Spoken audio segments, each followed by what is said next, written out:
दोस्तों, आज की सबसे पहली और बड़ी खबर। झारखंड में सक्रिय रूप से राजनीति में भूमिका निभाएंगी पूर्व मुख्यमंत्री की पत्नी कल्पना सोरेन।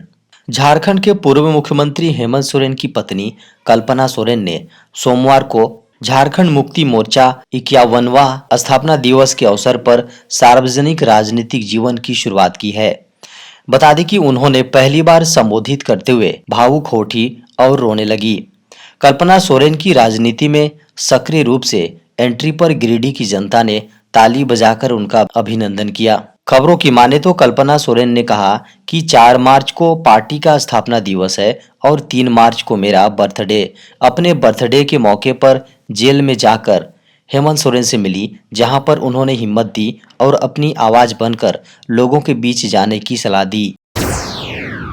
झारखंड में 6 और 7 मार्च को छाए रहेंगे आंशिक बादल।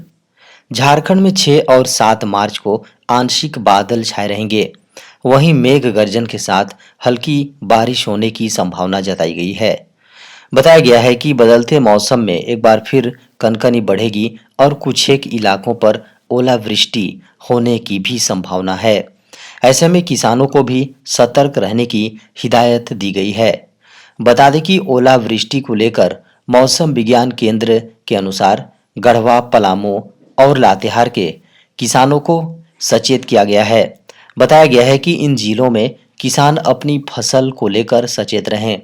साथ ही झारखंड के अधिकांश भागों में वज्रपात को लेकर भी येलो अलर्ट जारी किया गया है। हालांकि सोमवार को अहले सुबह झारखंड के पश्चिमी भाग यानी पलामू, गढ़वा, चतरा, कोडरमा, लातेहार और लोहरदगा के साथ साथ मध्यवर्ती निकटवर्ती हिस्से यानी रांची, रामगढ़, हजारीबाग, गुमला, बोकारो व खूंटी में 30 से 40 किलोमीटर प्रति घंटे की रफ्तार से बही हवा और वर्षा ने मौसम के तेवर बदल दिए हैं।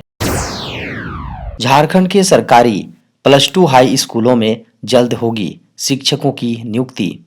झारखंड के सरकारी +2 हाई स्कूलों को जल्द ही बड़ी संख्या में शिक्षक मिलने वाले हैं। बता दें कि इनमें भौतिकी के 313 साथ ही भूगोल के 195 शिक्षक भी सम्मिलित हैं। झारखंड कर्मचारी चयन आयोग यानी जेएसएससी ने स्नातकोत्तर प्रशिक्षित शिक्षक नियुक्ति परीक्षा 2023 का रिजल्ट जारी करना शुरू कर दिया है। बता दें कि इसके तहत रविवार को भी फिजिक्स और ज्योग्राफी का रिजल्ट जारी कर दिया गया। इसमें उक्त संख्या में अभ्यर्थी सफल घोषित किए गए हैं। इनके प्रमाण पत्रों की जांच के बाद उन्हें नियुक्ति पत्र वितरण किया जाएगा। बता दें कि स्कूली शिक्षा एवं साक्षरता विभाग ने इनके प्रमाण पत्रों की जांच प्रक्रिया भी शुरू कर दी है। झारखंड की राजधानी रांची में दीवार गिरने से 2 बच्चों की दर्दनाक मौत।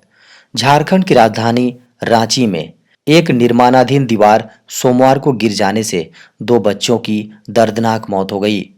बताया जा रहा है कि उनकी मां जख्मी हो गई हैं। मीडिया की खबरों की माने तो इस घटना के बाद परिवार के सदस्यों और स्थानीय लोगों ने इस घटना के विरोध में इलाके की एक सड़क को जाम कर दिया और मृतकों के लिए 25-25 लाख रुपए और घायल के लिए 10 लाख रुपए के मुआवजे की मांग की। खबरों की माने तो इस घटना में काम कर रही उनकी मां इस हादसे में जख्मी हो गई हैं। उन्हें इलाज के लिए हॉस्पिटल में एडमिट कराया गया है। बताया गया है कि प्रावधान के अनुरूप मुआवजा दिया जाएगा। ऐसे मामलों में मुआवजे के रूप में 4-4 लाख रुपए प्रदान किए जाते हैं। पूर्व मुख्यमंत्री हेमंत सोरेन की पत्नी कल्पना सोरेन ने कहा, हेमंत सोरेन के खिलाफ रचा गया षड्यंत्र। झारखंड के पूर्व मुख्यमंत्री की पत्नी ने बीजेपी पर हमला करते हुए कहा कि षड्यंत्र रचा गया है और उनको जेल का रास्ता दिखाया गया है। कितनी घटिया और ओछी सोच है ऐसे लोगों की जो दिल्ली में रहते हैं लेकिन दिल धड़कता ही नहीं है उनके अंदर। क्यों यहाँ आदिवासी, दलित और अल्पसंख्यक जिनको ये लोग कीड़ा समझते हैं उनकी सरकार है। इनके अंदर कितनी घृणा भरी हुई है जिन्होंने पूर्व मुख्यमंत्री को पद से उतारने के लिए उनको बाध्य कर दिया। उन्होंने कहा कि उनको अपनी जगह छोड़नी पड़ी क्योंकि झारखंड की सरकार किसी के आगे न झुके। झारखंडी वंचितों और मूल वासियों की सरकार गिराने की मंशा बिखर गई। व्हाट्सएप ला रहा कमाल का फीचर, दूसरे ऐप्स पर भी भेज सकेंगे मैसेज। व्हाट्सएप ने बीते कुछ महीने के दौरान कई यूजफुल फीचर से पर्दा उठाया है। अब कंपनी एक सबसे बड़ा अपडेट ला रही है, जिसकी मदद से व्हाट्सएप यूजर्स दूसरे ऐप्स पर भी मैसेज भेज सकेंगे। खबरों की माने तो व्हाट्सएप यूजर्स बिना किसी परेशानी के टेलीग्राम और सिग्नल जैसे ऐप्स पर मैसेज सेंड कर सकेंगे। दरअसल व्हाट्सएप के अपकमिंग फीचर्स को ट्रैक करने वाली वेबसाइट WA बीटा इन्फो ने कहा, व्हाट्सएप न्यू फीचर ला रही है। इस वर्जन का नाम 2.24.6.2 है और इस अपडेट से संकेत मिलते हैं कि अपकमिंग फीचर को ऐसे डिजाइन किया है जो थर्ड पार्टी चैट्स को मैनेज करेगी। मीडिया रिपोर्ट्स के अनुसार व्हाट्सएप ने EU regulatory agency digital markets act यानी DMA को बताया है कि यूजर कम्युनिकेशन को बेहतर करने के लिए चैट इंटरऑपरेबिलिटी पर काम कर रहा है, जो दूसरे ऐप्स को भी सपोर्ट करेगा। बता दें कि मैसेजिंग ऐप पहले ही ऐलान कर चुका था कि वह एक चैट इंटरऑपरेबिलिटी फीचर पर काम कर रहा है, जो अभी एंड्रॉयड बीटा वर्जन 2.24.5.18 में है। एक स्टडी में दावा, मिल गई कोरोना की असरदार दवा। कोरोना संक्रमण पिछले 4 साल से अधिक समय से वैश्विक स्तर पर स्वास्थ्य के लिए गंभीर जोखिम बना हुआ है। वर्ल्डोमीटर कोरोना अपडेट्स के अनुसार अब तक दुनिया भर में 70 करोड़ से अधिक लोग इस संक्रामक रोग के शिकार हो चुके हैं। खबरों की माने तो संक्रमण और इसके गंभीर जोखिमों के कारण 70 लाख से अधिक लोगों की मौत भी हो चुकी है।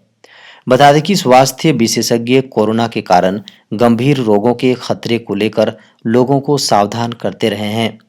अध्ययनकर्ता बताते हैं कि कोमोरबिडिटी के शिकार और बुजुर्गों में गंभीर रोग और इसके कारण होने वाली जटिलताओं को जोखिम अधिक हो सकता है। महामारी की शुरुआत से ही कोरोना के खतरों को कम करने के लिए प्रभावी उपचार को लेकर शोध किया जा रहा है।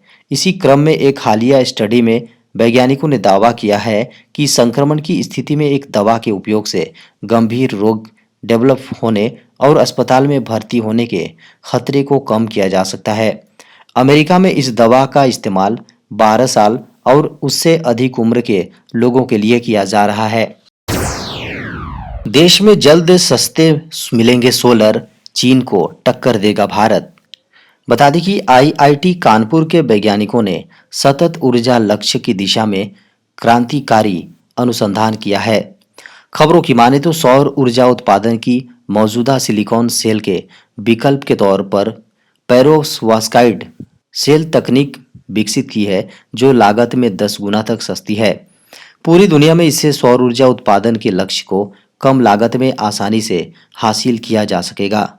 अनुसंधान से सिलिकॉन सेल उत्पादन में चीन के एकाधिकार को टक्कर मिलेगी और भारत भी सोलर पैनल का प्रमुख उत्पादक देश बन सकेगा। हालांकि यह सौर ऊर्जा उत्पादन का अच्छा माध्यम है, लेकिन पेरोव्स्काइट सेल की उम्र बेहद कम 6 माह है। अधिक गर्मी और आर्द्रता को पेरोव्स्काइट सेल सह नहीं पाते और पूरी तरह खराब हो जाते हैं। चीन ने इसलिए सौर ऊर्जा उत्पादन में सिलिकॉन सेल का प्रयोग किया है। बता दें कि तकनीक के इस बदलाव से पेरोव्स्काइट सेल की उम्र 2 साल तक बढ़ाने में मदद मिली। अब पेरोव्स्काइट सेल को 5 साल तक टिकाऊ बनाए रखने पर शोध हो रहा है। बता दें कि अंतिम दौर में पहुंचे प्रयोग के जल्द सकारात्मक परिणाम सामने आने की संभावना है। सरकार जल्द लॉन्च करेगी भारत सेमीकंडक्टर रिसर्च सेंटर। केंद्रीय इलेक्ट्रॉनिक्स एवं IT राज्य मंत्री राजीव चंद्रशेखर ने सोमवार को कहा है कि सरकार को जल्द ही प्रतिष्ठित Bharat semiconductor research centre launch करने की उम्मीद है, जो वैश्विक मानकों के अनुरूप एक अकादमिक सरकारी निजी क्षेत्र स्टार्टअप भागीदारी वाला संस्थान होगा। उन्होंने भारतीय प्रौद्योगिकी संस्थान यानी IIT मद्रास में all India research scholars summit 2024 के उद्घाटन सत्र में एक वर्चुअल संबोधन के दौरान यह बात कही। रिसर्च सेंटर उद्योग विशेषज्ञों और शिक्षाविदों के सहयोग से सार्वजनिक निजी भागीदारी के तहत बनाया जाएगा। मंत्री ने कहा कि इस अनुसंधान शिखर सम्मेलन के संदर्भ में सबसे महत्वपूर्ण विकास जल्द ही घोषित होने वाला है, जो भारत सेमीकंडक्टर रिसर्च सेंटर है, जो वास्तव में एक वैश्विक मानक अकादमिक सरकारी निजी क्षेत्र स्टार्टअप भागीदारी वाला संस्थान होगा। शुरुआत में एक संस्थान के रूप में सेमीकंडक्टर कॉम्प्लेक्स लिमिटेड के साथ सह स्थिति बनाई जाएगी। उन्होंने कहा कि बाद में केंद्र को एक स्वतंत्र अर्धचालक अनुसंधान संगठन में बदल दिया जाएगा, जो अमेरिका और ताइवान के शीर्ष संस्थानों के साथ प्रतिस्पर्धा और सहयोग करेगा।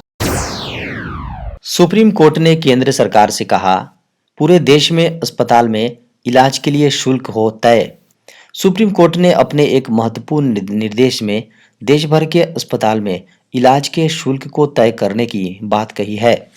कोर्ट ने केंद्र सरकार को अगले 6 सप्ताह के भीतर मरीजों द्वारा भुगतान किए जाने वाले अस्पताल उपचार शुल्क को शीघ्रता से तय करने का निर्देश दिया है।